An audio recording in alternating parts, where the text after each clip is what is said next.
Hey everyone, and welcome to Screams After Midnight. I am Peter, that is Tim. We talk about horror movies on this show.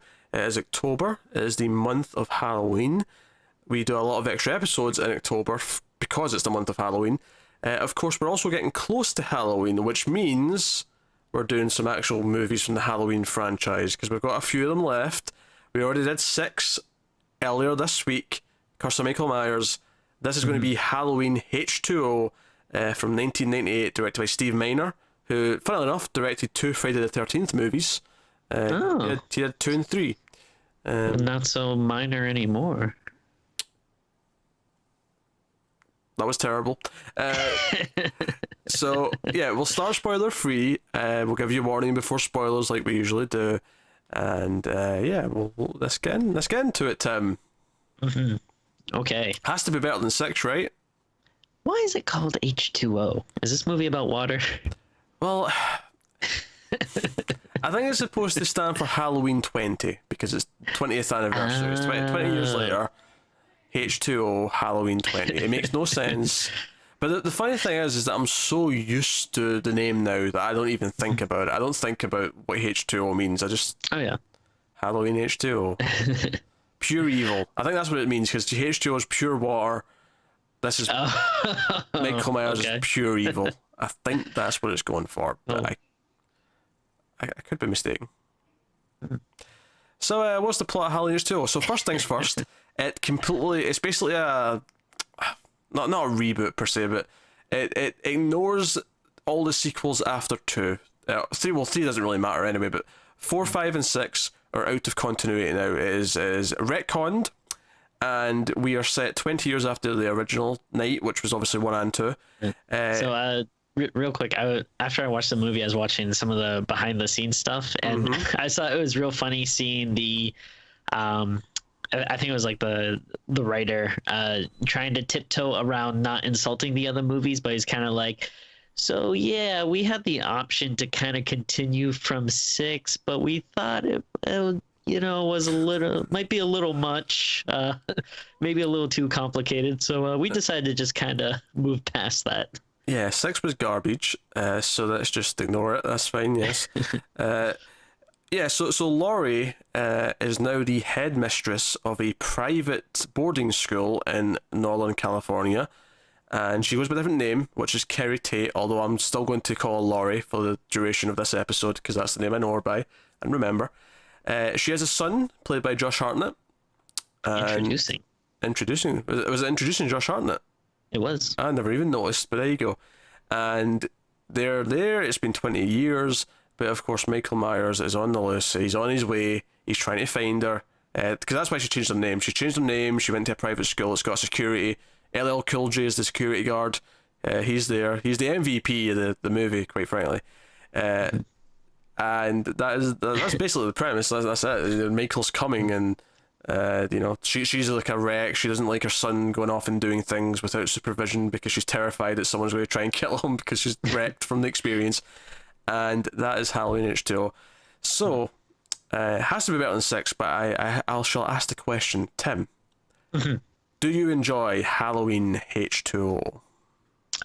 Surprisingly, I actually do. I'm not sure exactly where it stands with fans, because again, this isn't a franchise that I'm like super familiar with, and I know I saw this growing up, but it'd been a long time since I've seen it, and like you said, it definitely helped that we're coming from 6, which was just absolutely god awful, and watching it, it definitely doesn't reach the heights of like the other good movies in the series, but I was actually pleasantly surprised where I was like, this isn't that bad. I actually kind of liked it. Interesting. No, I mean, I'm kind of... It's funny, actually, because I liked this at the time, but when it came out at the time, I was very young, and it was kind of like, I think I saw the first one, then I saw this, and it seemed like a cool enough movie at the time. It's funny, as the years have went on, and I've watched it with, as time has went on, and I've gotten more and more of an adult, because I saw this as a kid, then I was a teenager, then I was like a late teenager, and now when I was in my 20s, and which I still am, by the way. I don't know why I said that in the past. I'm not as old as Tim over there with his 31-year-old face. But I've noticed things as times went on that I don't like about it.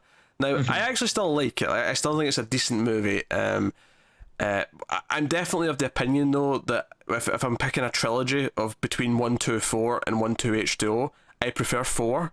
I prefer 4 as an ending. But of course, there's an appeal to having Laurie be in the third movie, which I've said this already, but it's really weird that we're going to have a third option. Like, you can go 1, 2, and then 4, and then if you want 5, 6 on top of that. Or you can go 1, 2, H2O, and then if you really want to, you can go to Resurrection after that. But then we're going to have 1, 2, and then Returns, or whatever they're going to call it, when it finally comes out next year. But, so yeah, I like it. There's definitely things I don't like about it, and we'll talk about those as we go. But overall, I do have fun with it, even if I do have a list of complaints that have bugged me more and more as I've gotten older and I've seen it more and more times. But I mean, with me, it probably helps. I haven't really seen it that many times, and again, I feel like this can't be stated enough. But when you're coming out of 6, and then before that 5, and then I mean, even me, I wasn't as hot on as 4. After watching 5 and 6, 4 is definitely a lot better than those. But like after the last couple of movies, it doesn't go back to the heights of those first couple of movies, but at least it is okay. This is a nice breath of fresh air. It feels much more like a Halloween movie than those last couple of ones, and yeah, it's not amazing, but I think it is enjoyable. one thing that's funny is you kept saying the first couple of ones there, and I think that's really... I feel like Halloween fans would never say that, because I would compare it to 2, or you compare it to 4. You compare it to the sequels. I feel like you never compare them to 1 because there's no point. It's never going to even be in the same stratosphere as the first one. I don't mean nitpick your phrasing. It's just funny the way you said it. I was like, the first, because you said it almost as if 2 is considered as good as 1. That's the way it sounded. I'm like, I like 2, but no. That's definitely true. In case anyone is curious, I wouldn't put 1 over 2. I mean, I wouldn't put 2 over 1. Tim, you're not helping your case here. You're not helping your case. You're messing yourself up. So I guess I'll talk about what I don't like about it, because there are criticisms. Are we doing spoilers yet, or no, not yet. Oh, okay. These are things I can talk about without getting into spoilers. So they basically all kind of like connect to like one umbrella, right? And I don't really like care about this umbrella so much, but I can kind of attribute all the things I don't like to this thing, and that umbrella that the complaints fall under is this is very 90s. Oh yeah, right. Oh, it's very 90s, and all of the complaints I have seem to fall under that umbrella. Even though the idea of it being 90s and not 80s doesn't bother me. Even though I prefer the 80s in terms of horror movies, but it doesn't bother me. Like, that's fine, whatever. But all of the things I don't like kind of seem to be because of that.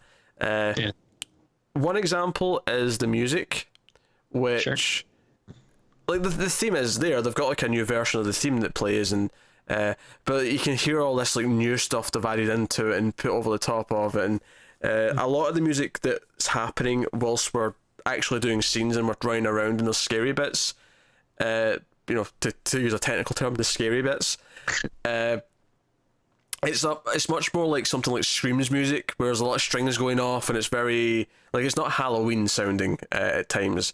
Like, the chase theme, for example, the dun dun dun dun, like, that's never there in this, at least not in any recognizable form. There's a lot of things. All the other themes, like the main theme is there, but the rest really aren't, at least not to any great extent. And there's a lot of other generic sounding music, and that's sort of like, I feel like whenever I watch even like Halloween 4, all of the music is based or like an extension of the original kind of score, the themes that were all kind of invented there. And then here it's like, there's a lot of stuff where it's just all these strings and stings and stuff, and like, I don't know. It felt like this is the most on Halloween part of it is the music to me. It's kind of weird because I feel like don't ever really notice the music except for like the first movie. Like I don't know. I guess if it's just yeah, that's fair. like you said, aside from the main theme, which they have in some shape or form, and has it been every movie? Oh yeah, well least, not three, but right, like every Michael Myers movie. Yeah, so I don't know. I guess if it's just maybe I don't have as much of an ear for that, except for like Carpenter is so good that you can't help but notice it. there was some troubles with the music as well, actually, because Interesting. there was some chunks of it that were written for the movie were taken out, John Ottman's score, and they were replaced with other things. Notably, and someone can correct me if I'm wrong here, but I believe that a lot of the final, like one-on-one Laurie versus the Shape kind of showdown. And I say I don't mean the very end. I mean like when they're still in the school and we're chasing each other around, kind of thing. The music that's actually in the movie is actually music that's been taken from another film. The music there is actually, I believe, from Mimic. Oh, interesting. It's just lifted. It's just some generic scary music's just been lifted from there. So was it the guy that did the same score for both movies? Or? Oh, I have no idea. Okay. I have no idea, but that's very interesting. But they changed some of it. You can actually find the original track on YouTube over the scene. Okay. Honestly, I didn't think it was that much better, but like there was different music. And speaking of that, so complaint number 2 is the mask, the Michael Myers mask, which is funny because there's actually some good moments with the mask, but it changes scene to scene. Like, and the reason why it changes is because they originally shot the film with the Halloween 6 mask, which, despite the Halloween 6 being quite crappy, the mask was pretty decent. But then they went back and reshot a lot of it, and when they reshot a lot of it, they had this different mask that looked like shit. Oh, okay. So there's 2 very different masks, and if you're looking for it, it's very, or maybe not if you're looking for it, but once you've noticed it after a few viewings, it's like, oh, the mask looks rough there. Oh, it looks quite good there. Oh, it's quite rough here though. Oh, what's going on here?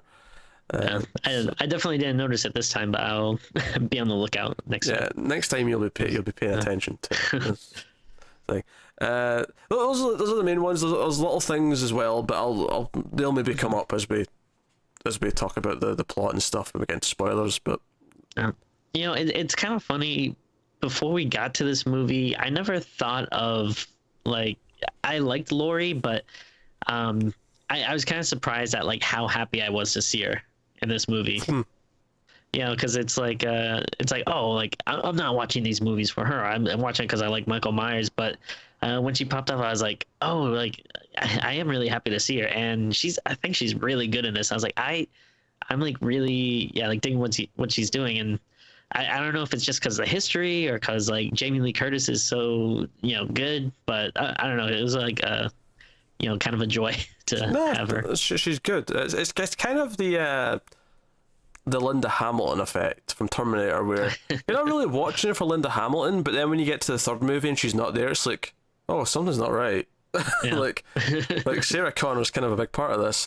Or even Ripley. I mean, we never really got to a movie without Ripley until much later, but like, yeah, sure, you're there for the alien, but Ripley kind of became the main character. She's the one that we care about. So I guess it kind of falls into that in a weird way. But no, so she's great. The cast overall are pretty good, actually. It's got quite a good cast. The kids, as in the supposed to be teenagers, you get Michelle Williams, which that actually kind of makes me feel a bit old, because like I feel like all of these people now I think of as being middle aged, but Michelle Williams is there along with Josh Hartnett. Joseph Gordon-Levitt's there at the start of the movie. He's got a small role. Right. Jodie Lynn O'Keefe is one of the girls. You got a pretty good cast. What's his face? Adam Arkin. He plays like the Jamie Lee Curtis's love interest. He works at the school as well. He's a recognizable face. You see him a lot. I mentioned LL Cool J as the security guard. Do you know what LL Cool J stands for? The ladies love cool I want to say James. I could be wrong. James, yeah. Yeah. Actually didn't know that. I only like found that out recently. I just figured like, oh, LL Cool J is a cool name. I didn't know it actually stood for something. I don't know when. I think I just, it's something I heard when I was in school. Yeah. Maybe that was what his name stood for. And actually, oddly enough, the year after I graduated high school, for some reason, LL Cool J came to talk at our high school. I have no idea why, but I had like a You like missed a it friend that though. was yeah, I had like a friend that was like right below me that was like freaking out. She's like, "Oh my god, like you never guess who's coming." I was like, "What? Why?" Cool little tidbit of casting here as well. Jamie Lee Curtis's mother, Janet Lee, who of course was famous for Psycho. Oh, she was famous for a lot of movies. She was a big actress back in the day. But she's in this. She plays like her secretary. Oh, And her character, I didn't know this, but or I think it's in the movie, but I just never noticed. Her character name is Norma, and of course Norman Bates. So that's a fun little connection. That's cool. And she has a scene that harkens back to the original. If you remember, there's a scene in the original film where the sheriff bumps into her and gives her a little scare, and she says, "Oh, everyone's entitled to one good scare on Halloween." She has that scene in this one where she has the exact same thing happen again. But this time it's Janet Leigh, which is really fun. It's funny to see the star of Psycho tell the star of Halloween that everyone's entitled to a good scare. That's actually pretty cool. So Yeah, that's cool. I like that. fair enough. So the cast is good top to bottom. Yeah, and we have in the beginning. I think it's the same actress that plays the nurse. And the original, Yeah. yeah, I think it's the same actress. It's definitely the same character. I assume it's the same actress. I'm pretty sure it is. Yeah, she looks similar. She was in the first two movies. Yeah. So you've got good cast. Direction is okay. 90s. Yeah, it's very 90s. It's very. You can tell this was directed in a world like post Scream. Yeah, and there's even And a it's Scream 2 joke in the movie. Yeah, I was just gonna say, yeah, you can see it playing on the TVs at one point. Yeah, and it's a clip with Sarah Michelle Gellar in it, who, as you know, was in the hit television show Buffy the Vampire Slayer, which I had to get it in there. which would have been airing when this came out. By the by, okay. like, in fact, so was Dawson's Creek, which is just notable because Michelle Williams is in that show. But yeah, just for reference, like all these things happening same time. Who's Charlie? He played like the horny best friend. Ah, that's who Charlie was. I was like, I don't recognize that name. You're right. Yeah, I remember him now. That's fair. The only reason why I know that is because again, I was watching the behind the scenes stuff afterwards, and yeah, that actor was not the greatest. Like in his interviews, like he was very Okay. He seemed very like energetic and funny and stuff, but then there's like a few like creepy stuff he was talking about, like he was saying like, ooh, like the makeout scene, like I had to make sure to be on set that day. Had to take that one a couple of times, like all right, like calm down, dude. Maybe it's telling that he's the only one that I didn't know the name of, and maybe he's not had the career. I mean, sure, Jodie Leonard Keefe's not like a huge star, but I've seen her in lots of TV shows and stuff. Like I remember her name. What's this guy been in?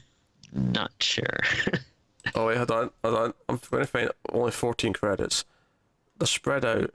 He was in something in 2016. He was in a TV show, but before that, one thing in 2011, one short film in 2011, one short film in 2009, and a TV show in 2009. But then before that, the last thing he was in was in 1999. So he did not do much after he was a teenager or was playing teenagers. Oh dear. Oh well.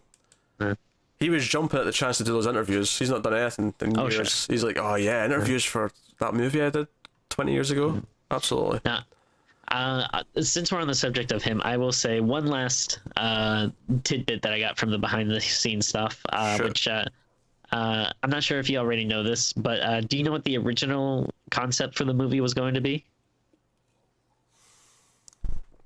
I feel like I did at one point. Yeah, I'll probably recognize it when you tell me. Okay. So it was going to be kind of a Silence of the Lambs-esque like crime thing where they have like Michael Myers on the loose, and then like they get help from a serial killer about like trying to capture him. or like something along those lines. And Oh, then, okay, all right. but when they were saying that this Charlie guy, I guess, was originally cast as kind of like a copycat killer for Michael Myers, which is just weird that it was like, oh, okay, that's like complete opposite of what you ended up playing, but okay. That is kind of strange. Yeah.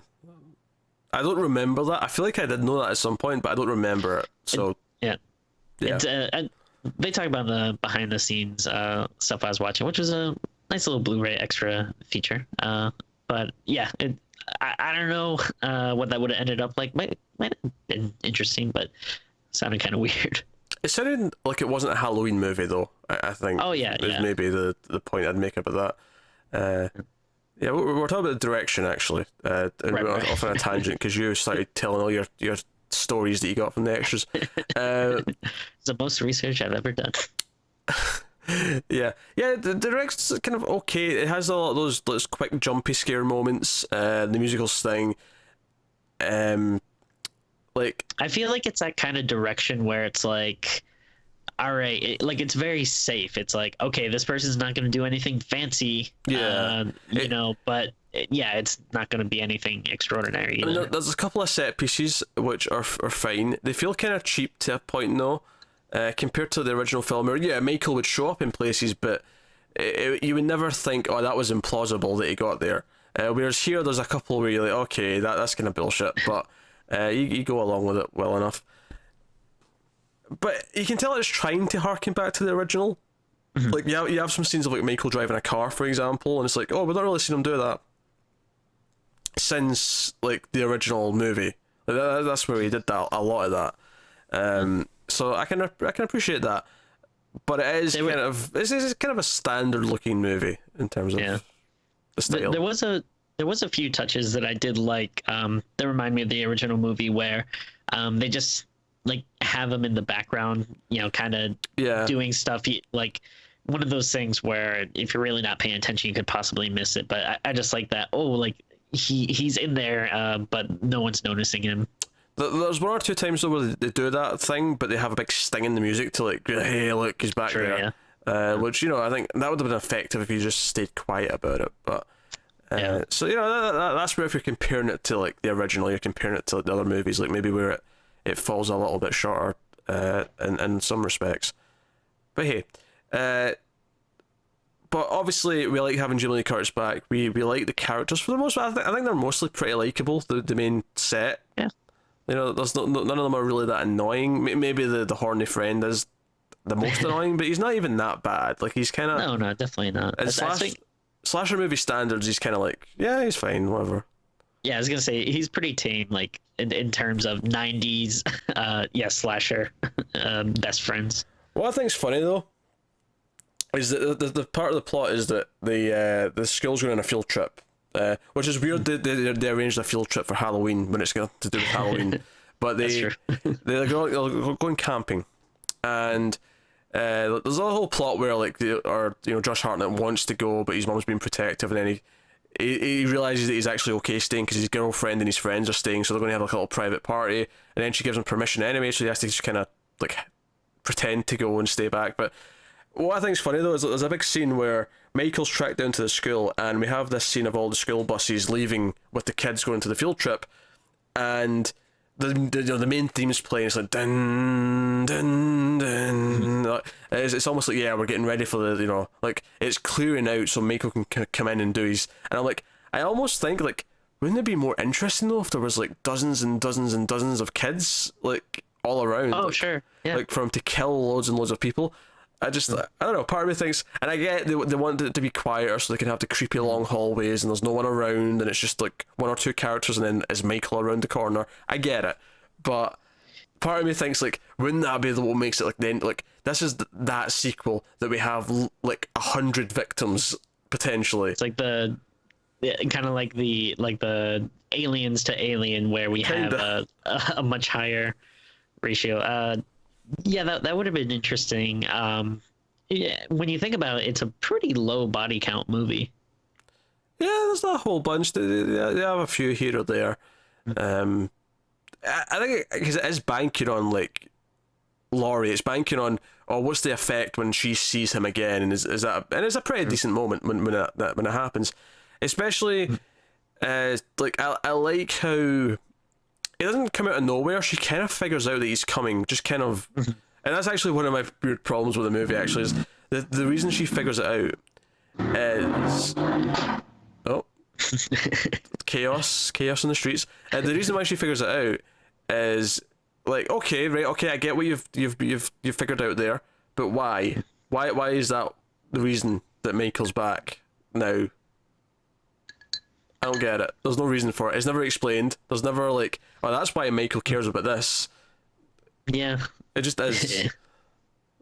Yeah, it doesn't have much of a and I guess any reasoning. It just seems like a nice little like all right, let's throw this in here to have something. But in fact, we'll start spoilers here so we can actually just mention what it is, because I feel like we're just about ending spoiler free anyway. So full spoilers from this point on for Halloween H2O. So yeah, so the thing she figures out is she realizes that she was 17 when this all happened back in the original movie, and then she realizes that, you know, things are a bit creepy right now. What's going on? And she's like, oh wait, my son is 17. And that's when she tries to call him and the phones are dead. And the security guard, you know, LL Cool J comes up and he's like, yeah, something weird's going on. Like, there was a weird car at the gate. And it's like, she just kind of figured it out and went hunting. Which is what the movie kind of is ultimately about, is her kind of facing her fear, because she even teaches literature. She's teaching Frankenstein, and they're talking about how, oh, Victor should have confronted the monster, and that, like, you know, it's all there, and it's all mirroring kind of what she's going through. It's not perfect, because it's like, well, what was she supposed to do when he was missing for 20 years? Like, that's not whatever. But she literally has to confront him, which is why when she saves her son and his girlfriend, she actually lets them go and turns back and says, no, I'm going back to confront the monster. And she grabs it. And it's quite a big moment. And it's fun because it's her being proactive. I talk about that a lot in slasher movies, where I like when the main character becomes proactive. And she's a hero in the first movie. She saves the children, but she's never like turning around to fight Michael. She's never like, she's trying to get people away from Michael. Whereas here she's like, no, I'm grabbing an axe and I'm going hunting. And I do like that the main theme, even if it's the sort of weird bastardized, you know, H2O version of the main theme, I like that the main theme kicks in when she becomes the hunter. It's kind of like, yeah, now she's the slasher kind of idea. So yeah, I like that. For the character journey works for the movie, which is kind of fun, because slasher movies don't typically have that. Because typically it's just, oh, people die one by one, then the final girl finds out there's a killer around, there's a bit of a chase, end the movie. Yeah, I did like her character, and seeing her having moved on and having like a pretty good life, but still dealing with it. Like I like the little scenes where she thinks she sees him, you know, in the window or behind her or whatever, and then it turns out to be something else. I like having that as a character, where this is still a part of me, but I'm like dealing with it, and then ultimately leading to that. And she's still messed up because she's an alcoholic. She's boozing constantly. In fact, one of my favorite little scenes is when she's at like lunch and she's been with her boyfriend, and he leaves, and the waiter comes by. She's like, "Hey waiter, can I have another glass of Chardonnay?" And the waiter like looks down at the almost full glass already on our table, and he's like super judgmental about it. And I'm like, I don't feel like any waiter would ever like be like, "Oh, you're having another one? Oh, at this time of day? Oh," like, yeah, they don't care. They just serve you. Like, they actually want you to drink because they get more tips that way. So yeah, the only way that they would have any sort of problem is if you're acting like a drunken fool and causing like a scene or anything like that. But this is just like a respectable looking woman at lunch asking for another glass of wine. Like, what does he care if there's already a glass on the table? Like, whatever. She wants one lined up for next. Yeah. Now, admittedly, she looks a little bit dodgy when she starts to down the previous one, so she's ready for the next one as soon as it arrives. That looks a bit, you know, you look a bit desperate there, love. But other than that, like, hey, yeah. So we're in spoilers, so we can talk about kills and plots and whatnot. Which kills would you like to single out, or scenes? Well, actually, it's kind of funny because, like I said, I haven't really seen this that much. It's probably only my second, maybe third time seeing it. But it's crazy because that one scene, like where they look each other like in the eyes between like the door with the round Yeah, window. to set it up, so he's already killed like the couple that are the friends with the son and the daughter, and he's chasing the daughter, you know what I mean, the son and the girlfriend, and he's chasing them, and he gets stabbed in the leg, and she hits Michael with a rock, and they're sort of like, but they've got keys, and there's this like gate that they can open, but then she drops the keys, so they're stuck between this gate and this door, and Michael picks up the keys and starts going through them to try and get into the gate, and Laurie like finds them from behind, opens the door, lets them in, and shuts it just in time, and there's like a little porthole, and she looks through this little window, and it's just her and Michael staring at each other face to face. And I forgot, like I don't know if it's because they just showed that in like trailers so much growing up or whatever, but it's like that scene is burned into my brain. Yeah. Even though I haven't seen this movie that much, and it's a simple scene, but it works really well. Actually, this is funny. Like, if you watch the trailer, you see that scene with the original mask, and in the one in the movie, he's got the shitty mask. So that's unfortunate. You can actually see a better version of it in the trailer, but no, it's a cool. Because she's not seen him yet, like in the flesh. Like she's like hallucinated him multiple times up until this point. This is not face to face. I also like that when she's leaving, like the boyfriend's like, "Oh, who was that?" And she's like, "That was my brother." Like, that's how she refers to him, my brother. Yeah. And then I did also like the opening kill with the nurse, especially when, you know, she's trying real hard to just get people's attention outside, and Oh, there's people. It's the police, because the police, because Michael broke into her house, and Joseph Gordon-Levitt, who's like the teenager next door with his buddy, called the police for her, or to let her use their phone or whatever, and he decides to check the house before the police arrive, and he steals some of her beer, and it's kind of funny because he's like, oh, I think they messed up your kitchen, maybe stole something for your fridge, just to justify that he stole stuff. And when she starts getting chased by Michael, she runs next door, and like he's got an ice skate in his face, which is pretty cool. Even though you don't see it happen, but it's just a cool visual to see like an ice skate in someone's face. But yeah, so she's trying to scream for the police who have arrived, and they're next door looking into the house and seeing what's happening, and she gets her throat slit. It's pretty cool. Yeah, and it's just like a nice visual of her trying to reach out, but then not being able to, and not, being able to get anyone's attention to come help. Actually, so I thought that was nice. It's worth mentioning, Mr. Sandman, the song, right. which it plays as the movie starts over the Dimension logo before, and we see the car coming in and she comes into the house. As much as that's also in Back to the Future, which is also a movie that I have, has been a part of my life, like, since childhood. For some reason, I associate that song more with this movie. Like, I think it's because it plays at the start. I associate it with the Dimension logo. The Dimension logo comes on the screen, they're like, Mr. Sandman, give me a dream, dun dun dun dun. Like, I associate it with this movie, so whatever. But it's ingrained in my head. Just kind of like the scene with the window is ingrained in your head. Like, just that song with that logo, just ingrained.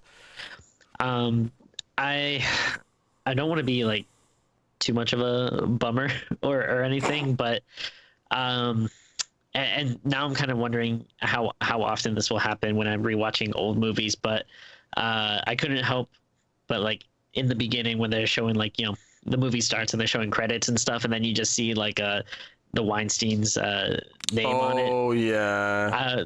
This is like the first movie since all this stuff has happened that I saw that and I was like, ooh, that's that doesn't age well. Yeah, it's not a big deal really, because creatively he had nothing to do with it. Like, he's just, it's just money. Yeah. Like, so it's like, it's not like when you hear like a director's like a weird pedophile or something like that, and you don't want to watch his movies anymore. Like, it's so separate that you can kind of just detach from it in terms of the movies themselves. But you see the name and you're like, it's just unfortunate because it's not like in this case where they weren't really that involved in the movie, probably to much of any extent, like you said, other than signing some checks. That was basically it. That was the. But yeah, it's just still so unfortunate, like seeing the name and being like, damn it, don't ruin this for me. Yeah.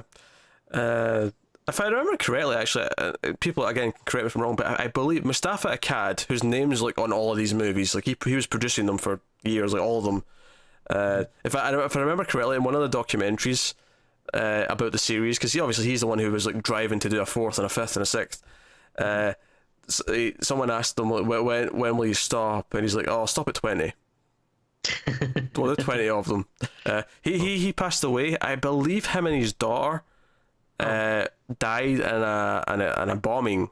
Oh no. Maybe about 10 years ago now.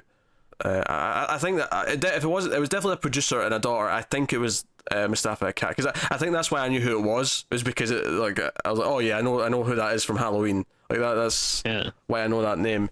But yeah, just since we're on depressing subjects for this portion of the show. Speaking of the credits though, obviously they couldn't have Loomis because he passed away. If Donald Pleasance passed away. But they did have this thing where his narration or like lines of dialogue are playing over the opening credits, where he's like, "I looked into his eyes and I saw pure evil." And I didn't realize at first that was someone else. Like I thought they were just reusing the dialogue from the like first movie or whatever. But yeah, again, when I was watching the behind the scenes stuff, they're talking about how they got this guy in to do it. And I was like, wow, I didn't even notice at all. And the question is, why? If I had to guess, I would probably say it does feel a little bit like an event. It's the 20th, anniversary. They're bringing Laurie back. They probably wanted some, presence of Loomis, I guess, because he's so integral to the series. No, I'm not saying why do it. I'm saying why get someone else to fake the voice? Why not just use because. I mean, maybe they're slightly different lines, but I feel like they sound like they could be lifted from the original movie. Well, actually, they mentioned the reason why, and it was just because the mixing would have been off, because there was some noises like other than music and stuff that I guess they wouldn't have been able to take out or something. All right, so they didn't have the original audio still kicking around. Yeah. Then. So if I had to guess, I'd say they probably had like other sound effects or something mixed in. Because these days everything's archived so that they can always go back and just get the dialogue on its own if they want to. Oh, okay. Right, which is why but I guess given it was a low budget movie from the 70s, they didn't maybe have that option. But okay, fair enough. That's a decent reason. But no, it's nice that they have some kind of presence there. You get photos of them on the sort of the board as the music's playing. I like how because it's almost like they predicted that one of the audience complaints was going to be like, oh, wouldn't Michael Myers be so old now that he could do this? So they have this scene at the start where the detectives, like, they're talking like, oh, maybe it could be Michael Myers, and like the other cop makes a joke. He's like, yeah, he's probably like killing people with his cane. He's like, hey, he'd be younger than I am. This cop is clearly still functioning as a maybe 50-year-old, 40-year-old, 45-year-old guy. It's like, yeah, he wouldn't be that old. He was maybe like 22 in Halloween 1. He'd be 40, in his early 40s now. Yeah, that's still a serial killer age. Evil doesn't age, as they say. Which is funny though, because it means he's about 62 for the new one coming out. Well, he can still kill people at 62, but we're getting there though. We're getting to that point where most people can maybe start to overpower him soon. But unless you go with the evil never ages stuff. We don't have to see his face after all. It can just be creepy with a mask on. That's true. Yeah. Oh man, what if they tie in the new one to 4, and when they unmask him towards the end, it's actually Jamie. Oh. And you're like, oh, plot twist. 4's in continuity. I'd take it. Sure. Because the shape, see, everyone says Michael Myers, but it's really the shape, and the shape can be anyone. It can be someone else behind the mask. It's a mantle that can be passed down. Yeah, I'd be okay with that. It definitely leaves room for like more sequels and stuff, and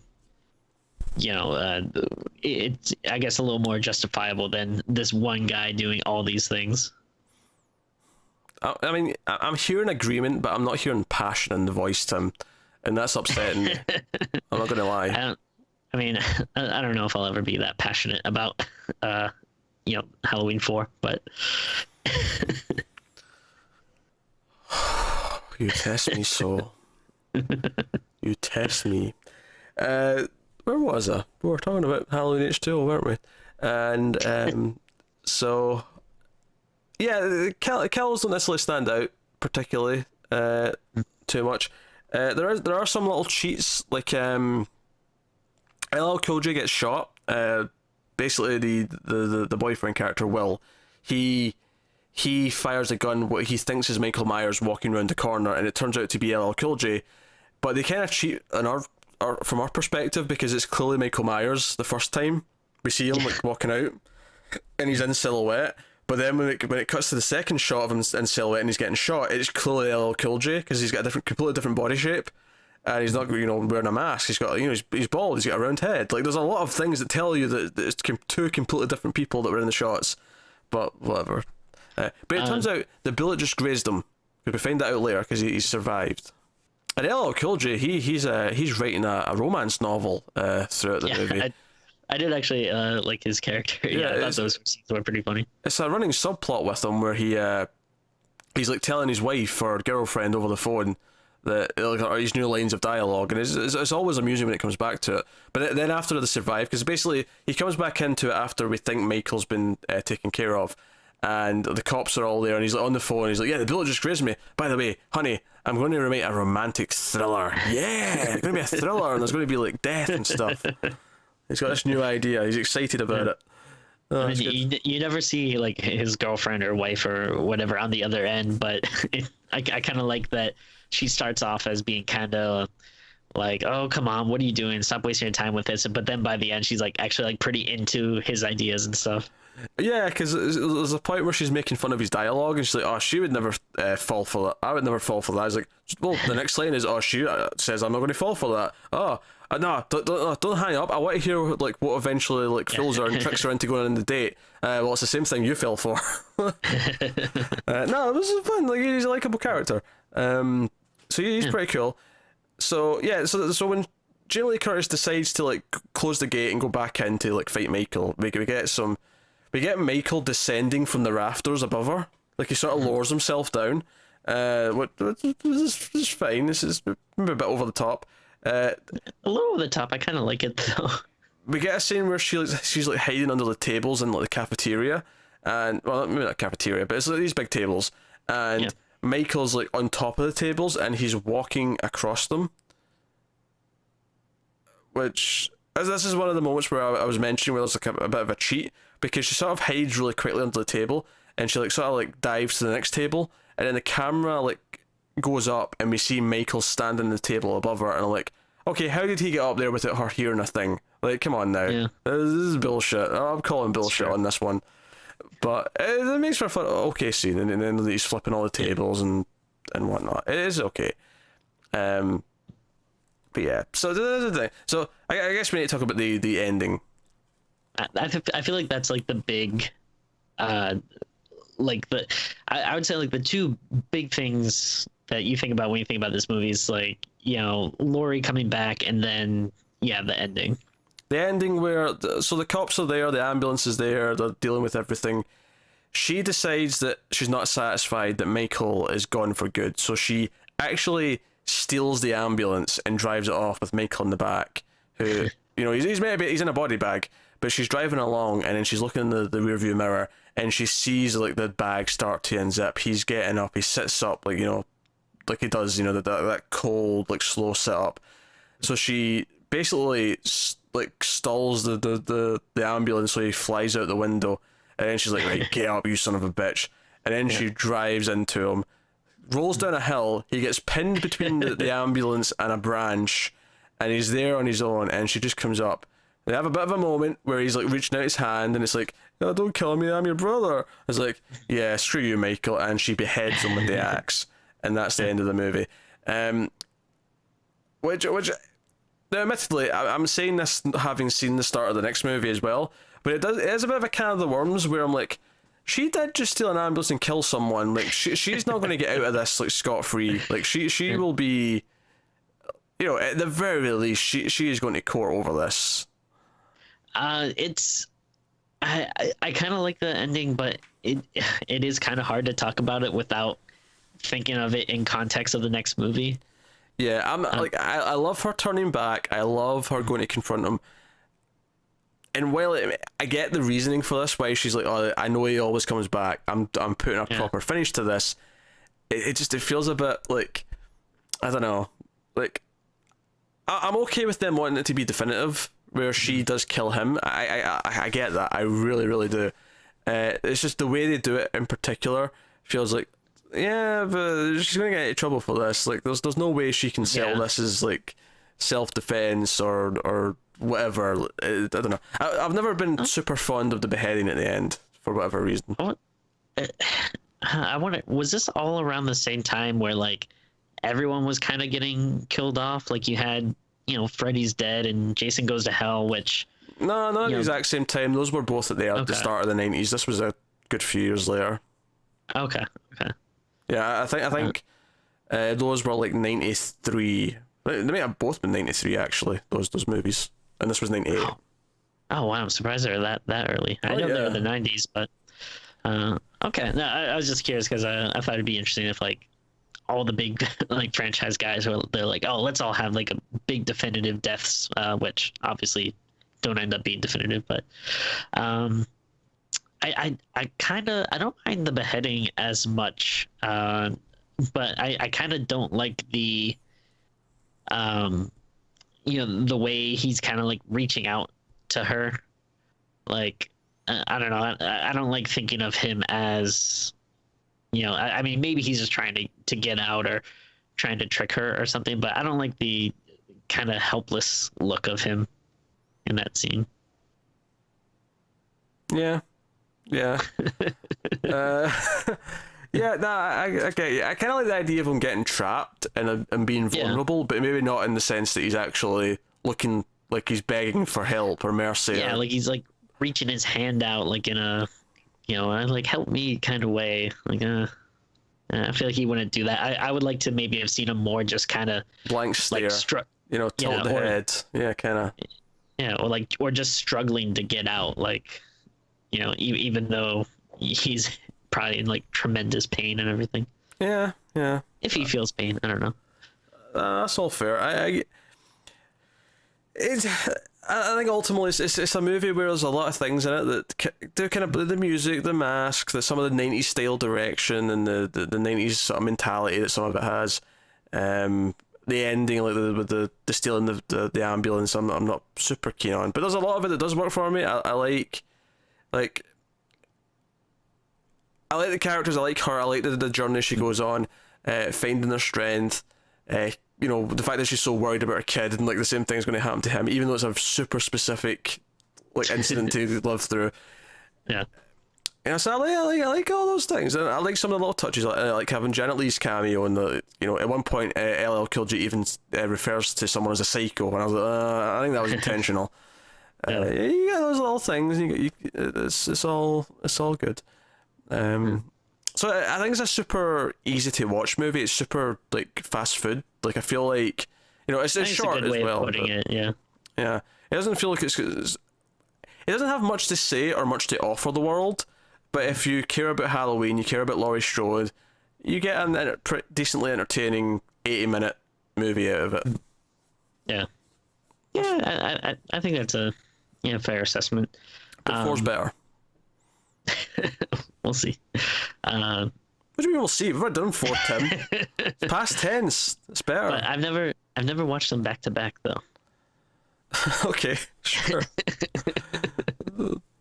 just rest assured, 4's better. If you say so. This is it has some fun moments. It's not hard to get through, and I probably could have done with maybe a few more kills. To be honest, I barely remember how the two friends even died. Like I remember the girl was in that kind of like dumbwaiter thing. Yeah, she got a leg kind of like squished and she was crawling along. Yeah. I don't even really remember how the friend died though, and I just watched this yesterday. Corkscrew, I believe, there was a corkscrew involved. Okay, yeah. But yeah, like that kind of stuff. It's there was a few kills I liked, but then stuff like that just wasn't like super memorable. Like maybe if it had just a few more fun kills to the kills weren't the highlight of this, certainly. I always enjoy watching it though, because as much as there's a lot I can play, I think nostalgia plays a big factor in it for me though. I remember watching this as a kid, so it plays well in that sense. But characters are likable, and that goes a long way. And obviously Laurie is especially we care about because she's went on this journey, and Jamie Lee Curtis is very good. So with that said, I think we will rate Halloween H2O out of 10. So Tim, what would you give it? I'm gonna give it I think a 6.5. I think 7 is a little too high. I feel like 7 would be like, hey, that was pretty good, and like 6.5 is like hey, that was good. Yeah, yeah, I think I'm gonna go with a 6. I think I'll land on a 6. I think it's enjoyable. I think I have a lot of complaints. A 7 for me is like Halloween 2. I'm sure I gave Halloween 4 out of 8. And then the first one, obviously, I give a 10. Like, masterpiece. Yeah. So that's kind of the scale of the Halloween sort of rating system for me. And then obviously you go lower, you get 5, and then eventually you get down to 6 and whatnot. But yeah, so 6 out of 10 for me, which it's an enjoyable enough 6. It's not a great decent, movie, but it has its moments. And again, just like, miles above the last one we just watched. Yes, much better than 5 and 6, absolutely. So no, and we'll see if the 8th movie can maintain this standard later this week. Interesting. Little film called Halloween Resurrection, which was the 8th movie, which was notable because it's the first one that came out that I think I could go see there, maybe. Okay. Maybe not. I think I wasn't technically supposed to be able to, but I looked a little bit older. I was able to, kind of thing. I don't know. We'll see. But Busta Rhymes is in it, so you can look forward to that. So we'll talk about that soon. Not the next movie, but soon. Before the end of the month, of course, because it's Halloween and it's going to be the third and final Halloween movie we do this year. So that is Halloween H2O. Let us know what you think of it in the comments below and stuff. We've mentioned the last couple of videos, but we have a new thing for Patreon called The Crypt, which is a user submitted list of films, a to-do list, if you will, which we will from time to time pick to do for a review, or maybe even put in the vote for the Patreon vote that month. So yeah, it's called The Crypt. The list of the Crypt is actually available for the patrons to see as well. They can actually look at the list currently and see what's there. But there's a submission link on Patreon, and you can have a look at that. So that is that. Patreon.com, of course, Mailed Fuzz TV. Patreon.com/MailedFuzzTV specifically to go and check out that stuff. Otherwise, get us on Twitter at mailed_fuzz. Like, subscribe, all that kind of thing. But otherwise, that is us. So thank you once again for watching. Keep watching scary movies, and we'll see you next time.